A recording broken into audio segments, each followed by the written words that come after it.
On vous souhaite la bienvenue à ériclatour.com, une émission entièrement dédiée aujourd'hui à la Guignolée 2015 qui va se tenir le dimanche 6 décembre entre 10h et 13h sur le territoire de Saint-Jean-sur-Richelieu, également Mont-Saint-Grégoire. Il y a plusieurs organismes impliqués, Saint-Vincent-de-Paul-Saint-Jean, Saint-Vincent-de-Paul-Saint-Luc, le Centre de dépannage de l'Acadie, également le Centre d'action bénévole d'Iberville, donc des organismes qui travaillent ensemble sous la présidence d'honneur cette année du nouveau commandant du Collège militaire Royal Saint-Jean, le colonel Bernard, qui sera d'ailleurs avec nous. Et d'ailleurs, on le dit tout de suite, faites attention parce qu'il peut y avoir parfois aussi des fraudeurs qui s'identifient à la Saint-Vincent-de-Paul. Donc, je vous le dis, Guignolée, le stand 10h et 13h le dimanche 6 décembre. Et on en parle bien sûr à l'instant et pour toute l'émission.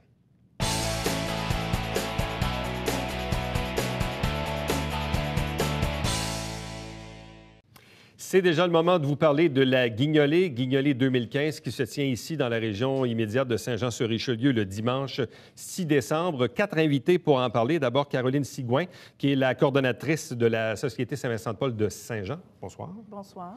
De même que Lucien Marmen, qui est le président de la Saint-Vincent-de-Paul de Saint-Luc. Bonsoir. Bonsoir. Prochaine invitée, Élisabeth Bouchard, adjointe de direction au Centre d'action bénévole d'Iberville. Bonjour. Bonjour à vous. De même que le colonel Simon Bernard, qui est le nouveau commandant du Collège militaire royal de Saint-Jean et le président d'honneur de la Guignolée 2015. Bonsoir et bienvenue. Bonsoir. Je vais commencer d'abord avec Caroline, parce qu'évidemment, c'est une organisation qui est importante, qui mobilise beaucoup de ressources, beaucoup de bénévoles. C'est aussi parce que le territoire, il est aussi morcelé en différents organismes. Le Centre d'action bénévole Iberville, Saint-Vincent-de-Paul-Saint-Luc, Saint-Vincent-de-Paul-Saint-Jean. Il y a aussi des gens de l'Acadie qui ne sont pas représentés ici, mais qui font partie aussi de l'équation. Tout à fait. En fait, nous, on est très rassembleurs, les 4 organismes. On se tient très proches. On fait des réunions aussi pour tous être sur la même branche pour le 6 décembre prochain.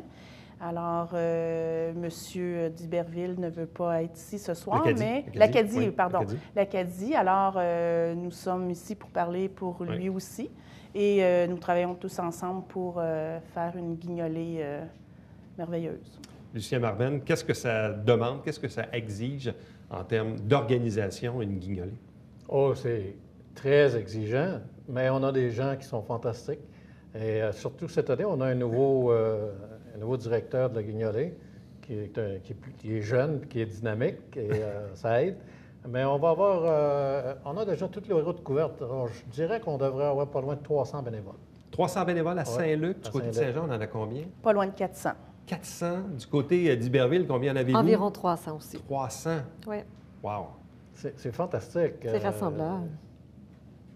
Les gens sont très généreux, les gens sont ouverts. Il y a ça, des familles complètes là, qui viennent pour passer à guignolée. C'est ça qui est le fun.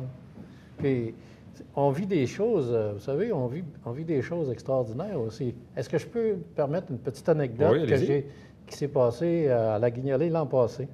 J'ai un monsieur qui arrive, moi je reste toujours sur place. Alors le monsieur arrive, puis il demande qui est en charge, on me pointe. Il m'arrive à moi, il dit, monsieur, il me prend le bras comme ça, là, puis il me prend un paquet d'argent, met ça dans la main. Il se dit, moi, quand j'étais petit, on a eu besoin de la Saint-Vincent-de-Paul. Ah oui. Puis aujourd'hui, il dit, je suis médecin. Merci beaucoup. J'ai pas eu le temps de rien dire, j'ai même pas eu le temps de dire merci, qu'il était retourné, qu'il était parti. C'est fantastique. Wow. Ça te réconcilie avec le... Avec tout le reste. Avec tout le reste. À Iberville, vous avez évidemment un immense territoire. Oui. Alors, Iberville, Saint-Athanas et Mont-Saint-Grégoire. Alors, on distribue tout près de 300 paniers. On aide 600 familles environ. Bon. Alors, c'est beaucoup. C'est beaucoup, évidemment. Oui. Donc, beaucoup de bénévoles, une grosse organisation et aussi le support du nouveau commandant du Collège militaire royal de Saint-Jean, colonel Bernard. Qu'est-ce qui fait que vous vous impliquez dans la cause cette année? Écoutez, la cause est noble, puis c'est une belle occasion pour nous, pour les élèves officiers, entre autres, d'exercer leur sens civique, de redonner à la communauté. Puis, je vous dirais que les gens sont très motivés. Ils ont vraiment hâte au 6 et au 20 décembre pour la distribution en tant que telle. Ça fait partie donc un peu de l'apprentissage dans tout l'aspect leadership qu'on essaie d'inculquer aux élèves officiers, qui est aussi le don de soi, l'organisation, le volet social et communautaire. Qu'est-ce que ça représente dans l'éducation des élèves officiers? En fait, c'est très important. Au Collège militaire, on a 4 piliers. On a le pilier leadership militaire, les sports, le volet bilinguisme et bien sûr le volet académique. Donc, il y a un 5e pilier qu'on pourrait dire qui est en arrière de ça, qui est le sens civique qu'on essaie de développer. Donc, c'est l'engagement des jeunes. Puis ils répondent très bien à la demande, là. Ils voient qu'ils sont choyés d'être au collège militaire. Je veux dire, leurs études sont quand même payées, sont très bien encadrées. Puis ils voient qu'ils sont vraiment choyés d'être là, puis ils ont le goût de redonner en tant que tel. Bon, ça, c'est un aspect intéressant parce que, bon, un peu peut-être comme le médecin qui vous a croisé, le fait d'être un peu choyé, évidemment, je ne connais pas beaucoup votre passé, colonel Bernard, mais quel est le rapport que vous entretenez à l'égard de la pauvreté ou celle que vous avez pu côtoyer même dans votre carrière militaire, pas juste ici au Canada, mais ailleurs dans le monde ou dans votre propre vie ou enfance, là?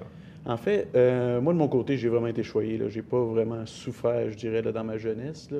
Une bonne famille bien établie, j'ai bien grandi, j'ai été choyé.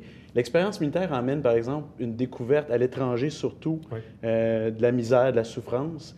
Mais ce qui m'a frappé, c'est vraiment de voir qu'il y a quand même de la misère, puis il y a des gens qui sont en difficulté dans notre cour arrière, là, à quelques kilomètres du collège militaire, qui sont dans le besoin. Puis ça vient vraiment nous chercher, honnêtement, là, quand on voit que nos citoyens, nos concitoyens, il y en a qui sont dans cette situation-là. Fait que ça nous interpelle, c'est certain. Caroline, peut-être nous parler un peu de la transformation de la clientèle, parce qu'au fil du temps, je remonte, je ne sais pas, 10-20 ans. Là, on disait, bon, évidemment, le profil des gens qui, évidemment, bénéficient des services de la Saint-Vincent-de-Paul à l'époque, c'était surtout, évidemment, des gens qui vivent de l'aide sociale, et c'est encore le cas aujourd'hui.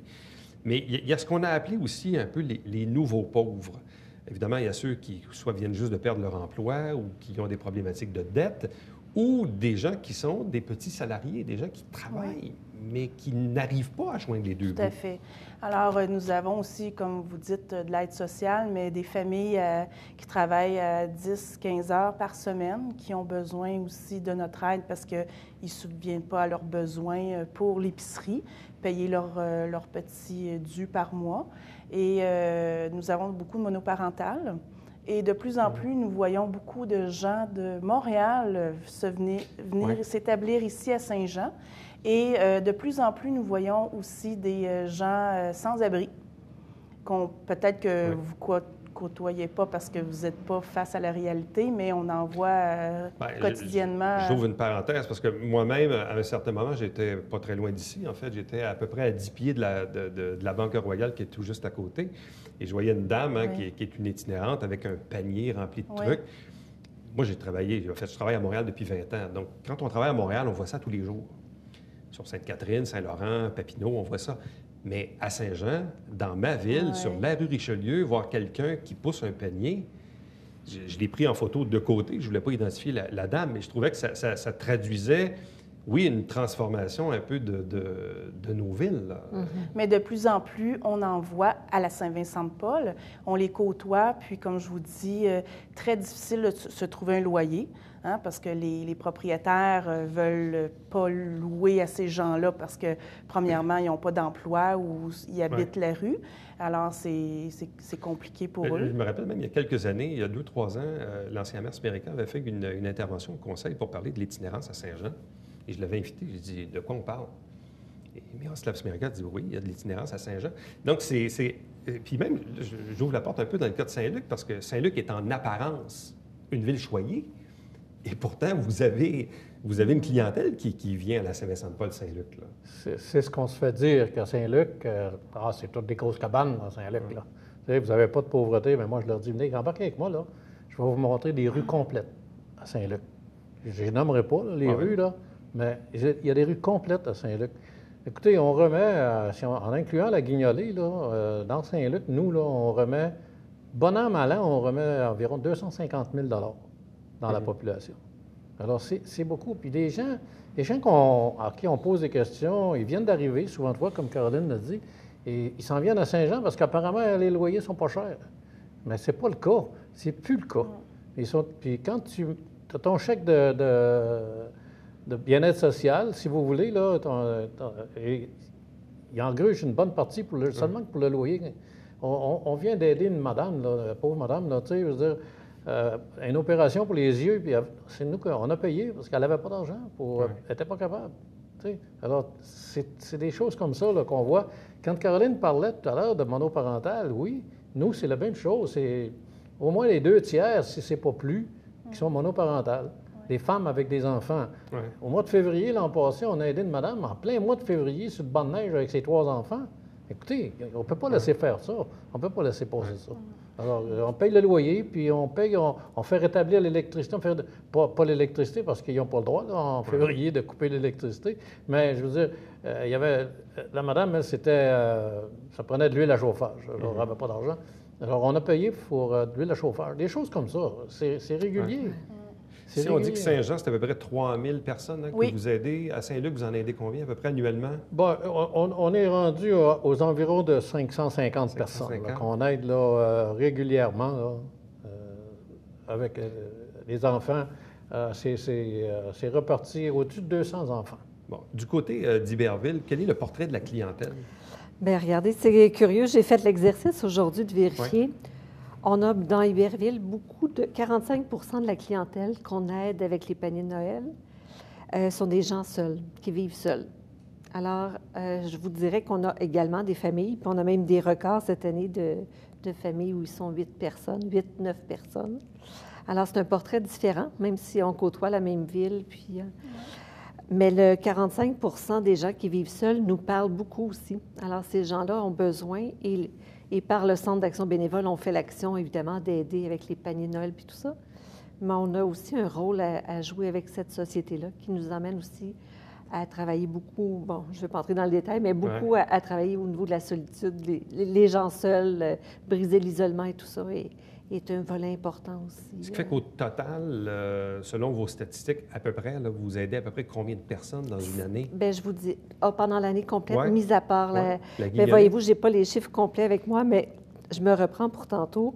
620 personnes qu'on aide. Quand je vous parlais de 300 paniers, 620... Ça, c'est uniquement pour la guignolée, là? Oui, uniquement pour la guignolée. J'aurais pu apporter le reste des chiffres. Ça. Mais si on fait quand même, si on y va au prorata là, de Saint-Luc, Saint-Jean, donc c'est quand même probablement des milliers de personnes que vous aidez. Absolument. Du côté d'Iberville. Puis là, on compte pas l'Acadie aussi, qui est plus petit en proportion, mais quand même. Donc, quand on fait le total de tout ça, on se dit, il y a quoi, peut-être 5000 personnes dans la région qui sont aidées là, par vos organismes, à peu près? C'est sûrement un bon chiffre. Oui. C'est sûrement un bon chiffre. Oui. Parce que nous, en plus, nous autres, on fait 2 distributions. Puis on va encore, cette année, on prévoit encore faire 2 distributions. On va en faire une en décembre, là, je crois que c'est le 18-19 décembre, là, le samedi. Et après ça, au mois de janvier, on fait une autre, la 3e semaine, le 3e samedi de janvier, on fait une autre distribution. Là, on prend ceux qui sont vraiment là, les moins bien nantis, puis on leur donne encore. Oui. Parce que c'est souvent aussi, c'est un message qu'on répète année après année, mais bon, la guignolée, évidemment, c'est le mois de décembre, c'est l'ambiance du temps des fêtes. C'est oui, on confectionne des paniers, on ramasse un peu de sous, mais c'est pas avec ça que vous renflouez les coffres pour le reste de l'année. Là. Donc, c'est vraiment un truc momentané dans le mois de décembre. Là. Oui, tout à fait, pour ramasser les denrées, en fait. C'est ça. Parce que les gens, en général, ont dans leur mentalité qu'on donne pour la guignolée, pour les paniers de Noël. Mais en fait, nous, vu qu'une banque alimentaire et Iberville aussi, nous devons ramasser à l'année pour renflouer nos tablettes. Mais c'est sûr que la guignolée aide beaucoup pour passer un bon 6 mois avec les denrées. Hein? Parce que nous autres, même après notre 2e distribution, on envoie à Saint-Jean, on envoie un bon surplus. Un bon surplus. Un bon surplus. L'an passé, Mme Boyer disait que ça vous avait permis de vous rendre jusqu'au mois de juin. Oui, tout à fait. Ce qu'on vous avait envoyé. Oui. Oh là là. Alors, cette année, je pense que... Donc, l'entraide, ça ne fait pas juste sur le territoire, ça se fait entre les organismes. Oui, bien, c'est ça. Il faut faire ça. On doit faire ça. Les gens sont généreux. C'est merveilleux de voir comment il y a une entraide entre nous. C'est ça. Puis l'entraide se propage à travers... Les 4 organismes ensemble très serrés. On n'est pas... on ne se laisse pas de côté. Il faut faire ça. On n'a pas le choix. Colonel Bernard, comment ça va s'organiser chez vous la journée même de la guignolée? Parce que, bon, les élèves officiers, évidemment, vont donner un coup de main, mais sur vos installations, sur les lieux même du Collège militaire, comment ça va se passer? On prend le pavillon couture, puis on le transforme, en fait, pour la réception le 6 décembre pour la collecte. Donc, il va y avoir beaucoup d'élèves officiers, beaucoup de ressources humaines, disons, présentes, prêtes à assister les bénévoles. Puis je tiens à souligner le travail des bénévoles, c'est tout simplement fantastique. Là, j'ai eu la chance de visiter le comptoir alimentaire la semaine dernière. Tout simplement exceptionnel ce qui se fait par rapport aux bénévoles. La banque alimentaire que j'ai visitée, en fait, le comptoir vestimentaire, je ne l'ai pas vu, mais on m'en a parlé. C'est tout simplement exceptionnel. Donc, on va supporter vraiment les bénévoles, ceux qui sont là, qui donnent énormément de temps. Un blitz le 6 décembre, puis la distribution le 20 décembre aussi, où on va assister. Les gens vont pouvoir venir récolter leur panier Noël au Collège militaire. En quoi l'aide des gens du Collège militaire est-elle significative pour votre guignolée? En fait, les élèves officiers sont très, très, très disciplinés et nous aident beaucoup à décharger les voitures. Lorsque les voitures viennent se décharger, alors ça nous donne un bon coup de main parce qu'il y a des personnes qui ne sont pas toujours capables de sortir les gros sacs et c'est ce qui nous aide énormément. Et l'emplacement aussi. C'est ça aussi. L'emplacement, parce que nous, à la Saint-Vincent-de-Paul-Saint-Jean, nous n'avons pas l'emplacement l'espace pour recueillir tous les denrées qui arrivent cette journée-là. Bon, parlons-en justement des denrées. Il y a quelques exemples sur la table ici. Qu'est-ce qu'on donne puis qu'est-ce qu'on ne donne pas? Ou qu'est-ce que vous voulez surtout? Alors, nous, ce qu'on recherche, en fait, moi, je vais parler pour Saint-Jean. Nous, ce qu'on recherche, c'est sûr, c'est toutes des denrées non périssables. Nous ne pouvons pas recevoir des denrées périssables car nous devons suivre le degré de froid. C'est sûr, il y a des réglementations. C'est ça, la réglementation, parce qu'on est suivi par le gouvernement. Ce qu'on recherche beaucoup, c'est tout ce qui est denrées de base, comme le beurre d'arachide, les pâtes, les céréales, tout ce qui est entretien d'hygiène corporelle et ménager. Ça, c'est des choses que les gens ne donnent pas nécessairement beaucoup parce qu'ils pensent souvent que, oui, les gens ont faim, mais en fait, on a un besoin de base aussi d'hygiène. Les produits pour bébés, c'est recherché énormément aussi. M. Marmen?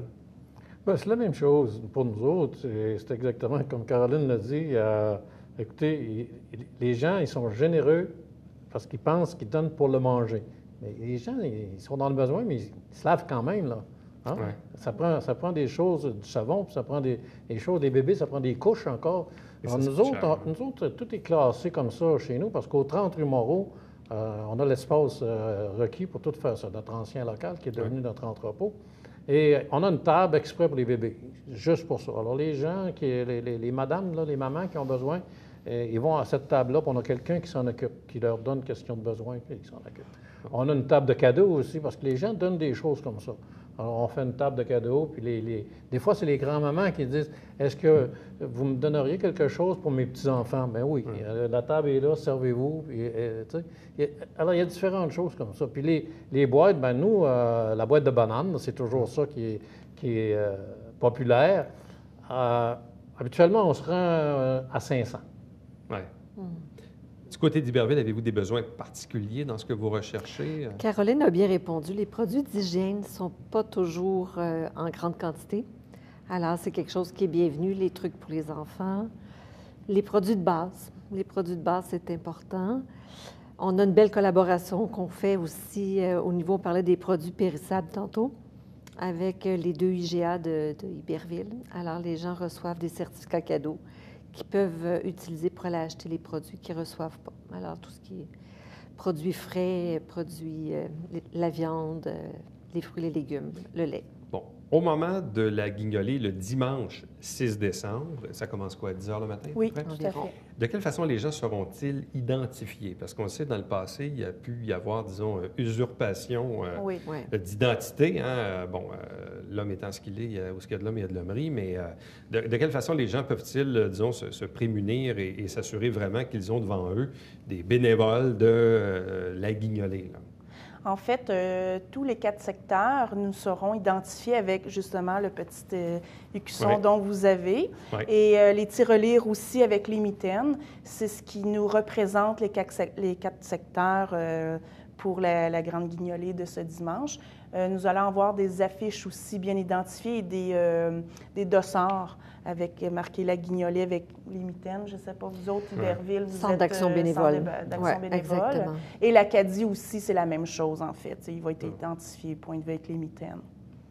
Et non pas du genre, on cogne à la porte à 8 h le matin pour dire « Oui, on prend de l'avance. » Non, ni la veille, ni le samedi, parce que ça, on le voit chaque année qu'il y a de la fraude qui se passe le samedi, qui se disent commencer pour la guignolée, mais les 4 secteurs, c'est bien le dimanche 6 décembre à 10 h. À partir de 10 h. De 10 h jusqu'à... Midi, 1 h environ. De 10 h à 13 h. Donc, dimanche 6 décembre, 10 à 13, c'est la guignolée.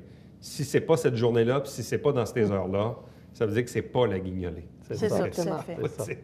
Des fois, les gens sont quand même charmeurs à la porte. Là, êtes-vous encore en besoin de bénévoles à ce moment-ci? Est-ce que vous en recherchez? Est-ce que votre organisation est relativement complète selon le nombre de rues que vous avez à sillonner? Bien, nous, à Saint-Jean, nous sommes complets. À chaque année, c'est complet. Les gens téléphonent pour donner leur nom, pour faire la guignolée, que ce soit la remise des paniers de Noël ou la fabrication des paniers.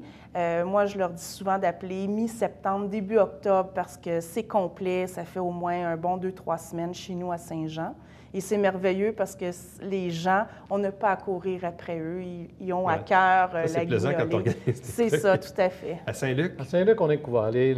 Toutes nos routes sont couvertes par des équipes de 3. Là, et on reçoit encore des téléphones. Par contre, ce qu'on dit, bien, si vous voulez venir aider, venez pour l'intérieur. À l'entrepôt. À l'entrepôt, comme Caroline le disait tout à l'heure, pour aider à décharger les voitures qui arrivent. Et après ça, pour commencer à placer toute la marchandise. Il faut que ce soit tout par section, puis bien classé, tout ça, pour faire les paniers. Alors, c'est à l'intérieur. Bon, besoin de bénévoles à Iberville? Bien, nous, on est un centre d'action bénévole. Oui, c'est Alors, ça. on dit toujours oui aux bénévoles. On en a toujours besoin. Si ce n'est pas pour nous, c'est pour d'autres, évidemment. Alors, pour la journée du 6 décembre, je vous dirais qu'il reste de la place parce qu'on veut justement faire une rotation au niveau des équipes. C'est des travaux quand même très physiques. Fait qu'on va permettre un petit répit quand l'équipe suivante va arriver. Puis, on trouve toujours quelque chose pour eux. Mais nos routes sont bien couvertes. Sont bien couvertes. Oui, exactement. Colonel Bernard, ça représente quoi le bénévolat dans une communauté? Ça représente quoi? Oui. Bien, c'est notre capacité de redonner, je dirais, à la communauté directement. Je pense que c'est un des beaux gestes. Puis ce qui est fantastique avec les élèves officiers, c'est que j'ai des jeunes de 17 à 19 ans qui vont se familiariser avec le bénévolat. Probablement qu'il y en a, pour la plupart, c'est probablement leur première occasion de vivre un événement comme ça. Puis je pense que si on les influence très jeunes, c'est probablement quelque chose qui va rester avec eux autres le restant de leur carrière. Fait que je pense que la capacité de redonner va être développée très tôt dans la carrière des officiers du Collège militaire. Vous avez des missions qui se ressemblent, mais qui sont aussi un peu à la fois différentes, parce que, bon, vous, c'est un comptoir alimentaire, mais vous avez aussi un comptoir vestimentaire maintenant. Du côté de Saint-Luc, vous avez un comptoir vestimentaire, mais pas alimentaire nécessairement. Mais vous donnez des bons, hein, je pense, c'est ça. C'est les équipes. Nous autres, on a des équipes sur la route, des équipes visiteuses qui donnent des bons pour aller à l'épicerie. Pour aller à l'épicerie. Du côté d'Iberville, chez vous, vous fonctionnez comment? On a le dépannage alimentaire qui est très fort à l'année longue. On a une friperie. Alors, on reçoit les dons, on a la boutique, tout ça. Puis, on a le volet alphabétisation, on a quelques autres volets qu'on couvre également. Là. Et du côté de l'Acadie, ils sont organisés de quelle façon? L'Acadie, c'est le comité de dépannage de l'Acadie. En fait, ils ont les gens, je crois qu'ils vont au dépannage de l'Acadie chercher les denrées, mais c'est le plus petit secteur. Alors, ils peuvent aider, je crois, 200 à 250 personnes par année là, qui vont au comptoir alimentaire. Bon. Donc, on le répète, Guignolée 2015, dimanche 6 décembre de 10h à 13h sur tout le territoire de la ville de Saint-Jean-sur-Richelieu et même un petit peu plus élargi parce que le Centre d'action bénévole d'Iberville couvre également Mont-Saint-Grégoire et Saint-Athanas. Et Saint-Athanas, donc évidemment. Donc, tout le secteur de la ville, incluant Saint-Grégoire, donc, est desservi sous la présidence d'honneur donc du colonel Simon Bernard, commandant du Collège militaire royal de Saint-Jean, avec l'aide des élèves officiers. Donc, on vous invite bien sûr à être généreux pour la guignolée et donner des denrées non périssables, des produits hygiéniques. En même temps, vous en profitez aussi pour ramasser des sous. Les gens sont bien sûr bien identifiés. Ça va servir à la confection des paniers de Noël. Et dans certains cas, ça va vous aider un peu à démarrer l'année. Mais les organismes qui sont ici présents vont avoir besoin de vous, pas juste au mois de décembre, mais aussi pour le reste de l'année, parce que vous avez d'autres sollicitations postales, bref, en tout cas, vous avez d'autres façons de solliciter les gens aussi durant l'année ou via également vos comptoirs vestimentaires. Donc, un gros merci à vous quatre. Merci. On vous souhaite la meilleure des chances. Merci. Et soyez généreux. Restez avec nous. Au retour, on vous présente le Babillard quotidien.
Les ateliers municipaux, ça va être le moment de s'inscrire. Il y a des nouveautés aussi pour l'hiver 2005. Donc, pour vous renseigner, vous faites www.sjsr.ca pour obtenir tous les détails.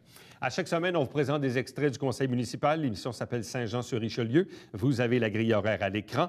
Ne manquez pas aussi le télébingo tous les dimanches matins 9h30 en direct avec 3 500 $ en prix. Carte pleine qui est à 2 000, 30 dépositaires pour acheter vos livrets. Pour avoir la liste, vous téléphonez ou vous allez sur le site Internet de la télé, tvhr9.com. C'est toi, vous pouvez d'ailleurs retrouver nos émissions en format vidéo, donc vous allez pouvoir revoir des émissions. Également, vous dire qu'on est situé en plein cœur du Vieux-Saint-Jean. Pour me joindre, vous faites Éric Latour en un mot à commercial tvhr9.com. C'est mon adresse courriel. Et nous, notre prochain rendez-vous, c'est bien sûr demain.